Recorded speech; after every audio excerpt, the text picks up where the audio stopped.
In the near future, mass unemployment, homelessness, and civil unrest drive Los Angeles into a crime epidemic. Since prisons are overcrowded, red zones are established to restrict violent criminals. However, hundreds of police officers are still killed every day in the line of duty.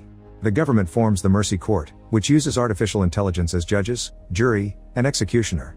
This reduces the need for lengthy trials, and suspects are judged merely a few hours after their crimes. The AI always assumes that the suspects are guilty unless proven innocent. After 2 years, this program has executed 18 people and cut crime by 68%, saving billions of tax dollars and helping people feel safe again. In a courtroom, Detective Chris wakes up strapped to a chair with a video promoting the Mercy program playing in the screen in front of him. Suddenly, AI Judge Maddox appears on the screen and announces that the trial can now begin since Chris's alcohol level is finally down. She tells him he was unconscious for almost 6 hours and asks him to swear an oath to tell the truth. After Chris does so, Maddox reveals that he's being charged with the murder of his wife. Bodycam footage shows a team of cops entering Chris's house. They find his wife Nicole bleeding on the floor and their daughter Britt crying next to her. Nicole has been stabbed, and when the cops ask her who did it, she answers Chris's name. He watches the video in horror and freaks out when he hears his name. Maddox mentions that Chris had been alone in the house with Nicole at the time of her stabbing. Since he thinks she's lying, Chris searches the internet and confirms that his name is all over the news. They talk about his arrest and his support of the Mercy program. Chris and his partner Jack caught murderer David, who was the first criminal on the Mercy trial. Then Maddox asks him to plead, so Chris says he's not guilty. However, she's analyzed the evidence to conclude that his guilt probability is 97.5%. He must lower it to 92% to avoid execution, and he has 90 minutes to defend himself. He can use all the information in the Los Angeles Municipal Cloud, the database to which every person and company connects their devices as mandated by law. If he loses, the chair will kill him with a sonic pulse. As a timer appears on the screen, Maddox starts going through the evidence. Chris arrived at work at 8:51, but he never left his vehicle. Instead, he went home.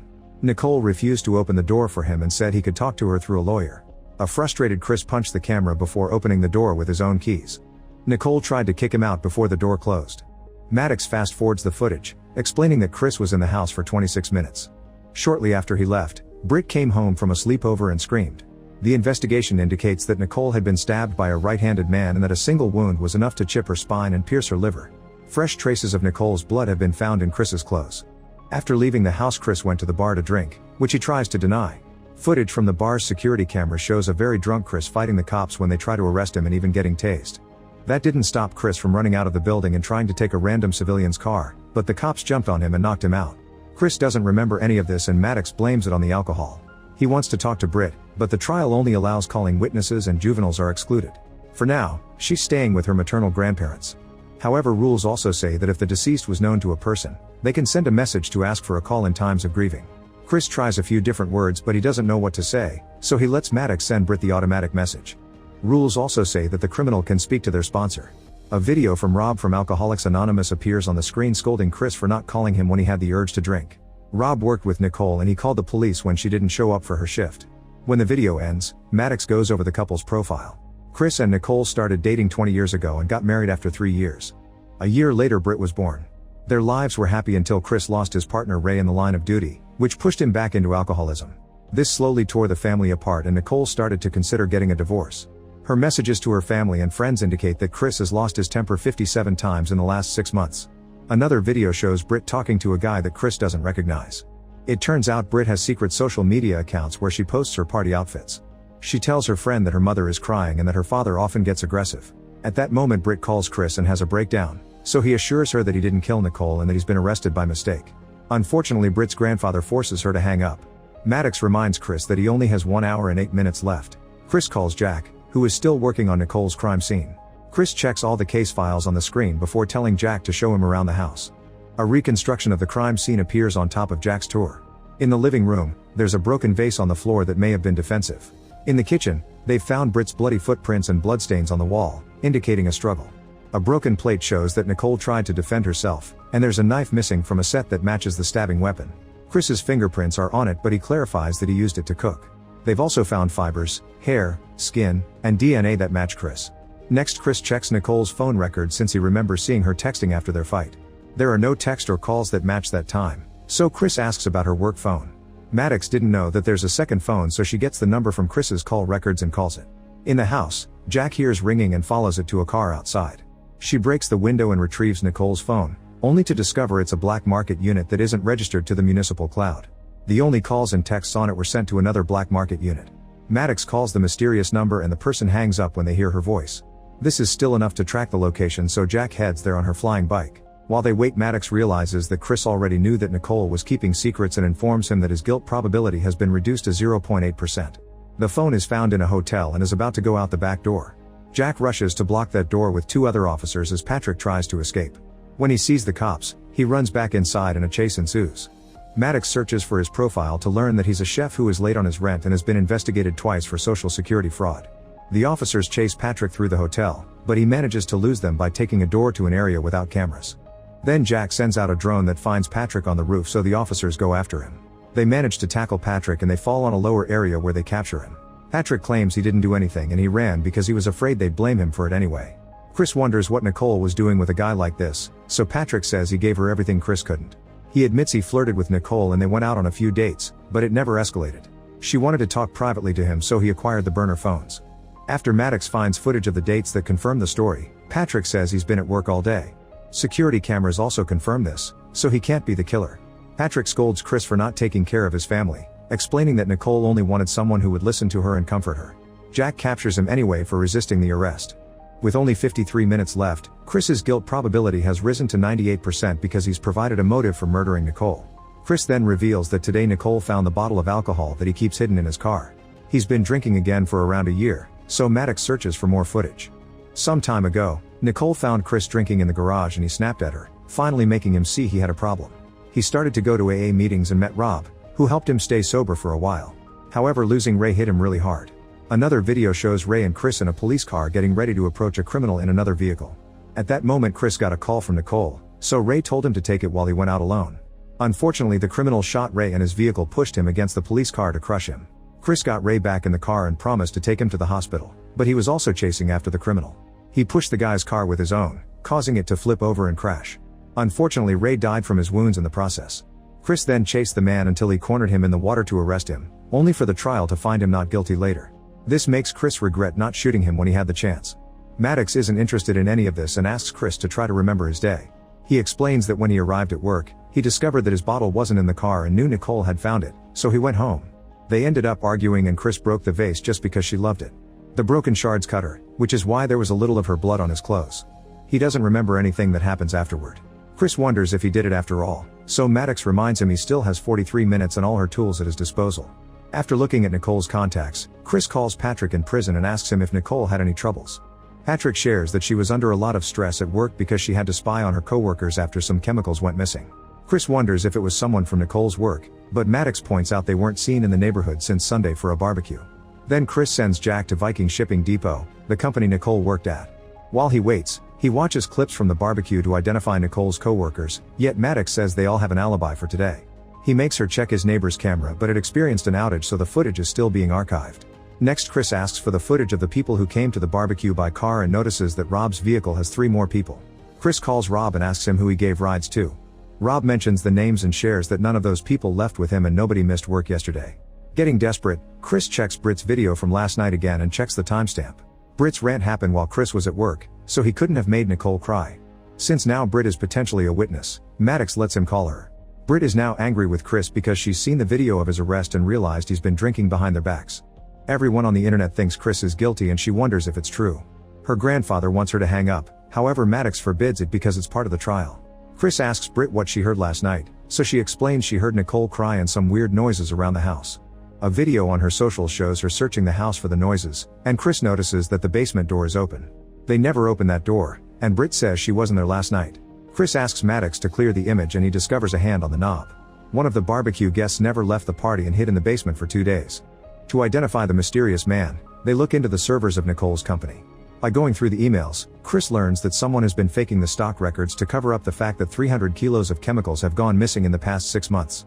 The missing chemical is urea granules, which is used for fertilizers, dermatological products, and illegal substances that are very popular in red zones.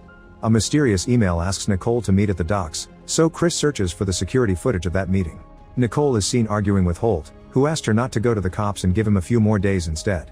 She refused because her job was on the line, and Holt threw his things in frustration. Looking at Holt's emails, Chris discovers he's addicted to gambling. Checking his finances reveals he's drowning in debt and Rob has been bailing him out. This drops Chris's guilt probability to 94.7%. Chris then calls Rob, but it's Holt who picks up. He wishes Chris good luck and goes looking for Rob. While they wait, Maddox tries to find Holt's location at the time of the murder to no avail. Chris asks her to check his neighbor's camera again and they see something moving in the bushes, but the footage hasn't been fully uploaded yet. Soon Holt returns to the phone and says he couldn't find Rob. Chris accuses him of stealing the chemicals, so Holt reveals the truth. It was Rob who was stealing. Since Holt felt he owed Rob many favors, he tried to help him with Nicole.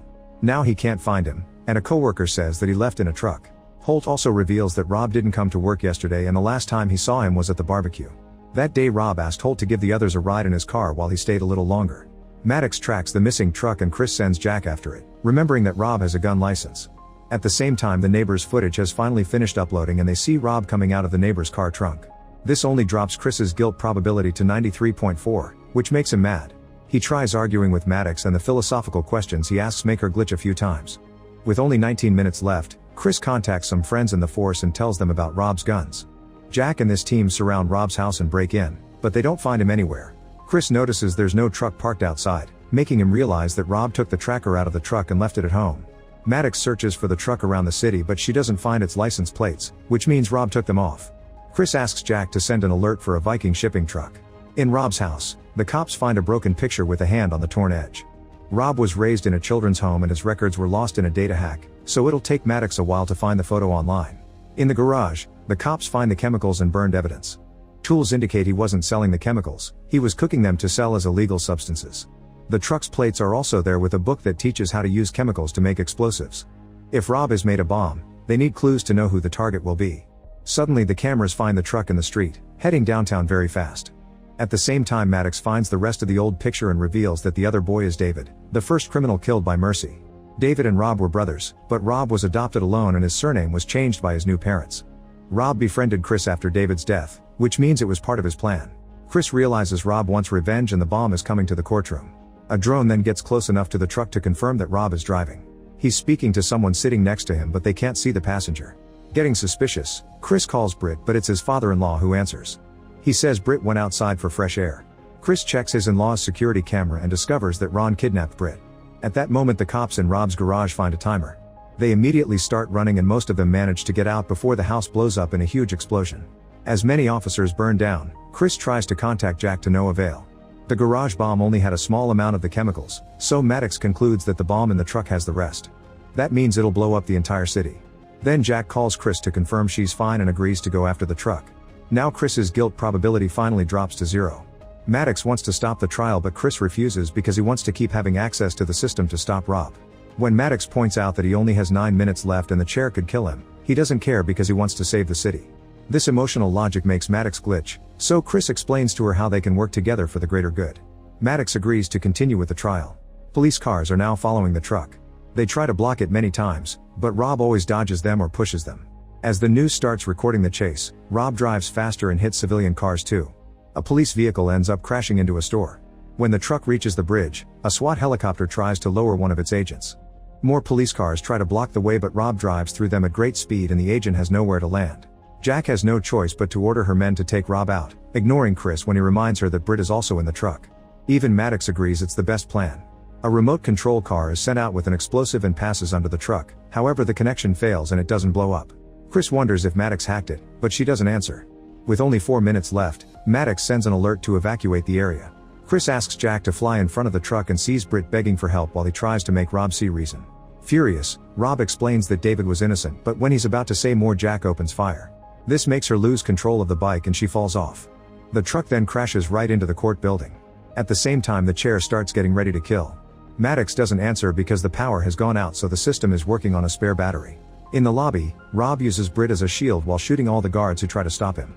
With only 10 seconds left, the chair begins to go down and Chris screams for help. Thankfully Maddox comes back online and stops the trial just in time. Afterward Chris takes the elevator to the lobby and grabs a vest from a dead guard. He tells Maddox to get information on David and tries to calm Rob down, but Rob pulls out the detonator.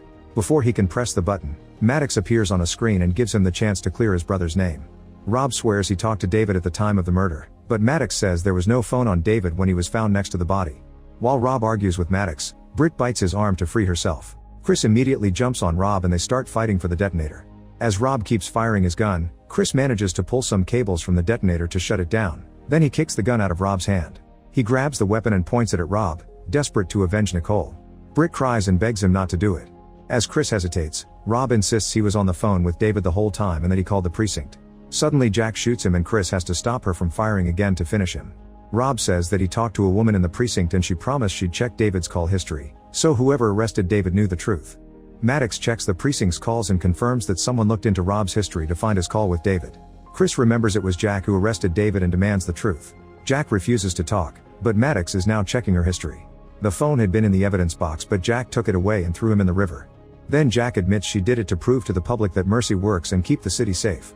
Chris says that what they need is justice and tells the other officers to arrest her. Afterward Chris runs to reunite with Britt. Maddox realizes she's killed an innocent man and wonders what she's done. Chris says that like humans, AI can make mistakes and they also need to learn from them. Make sure to subscribe and turn on notifications so you can watch more videos like this. Thanks for watching.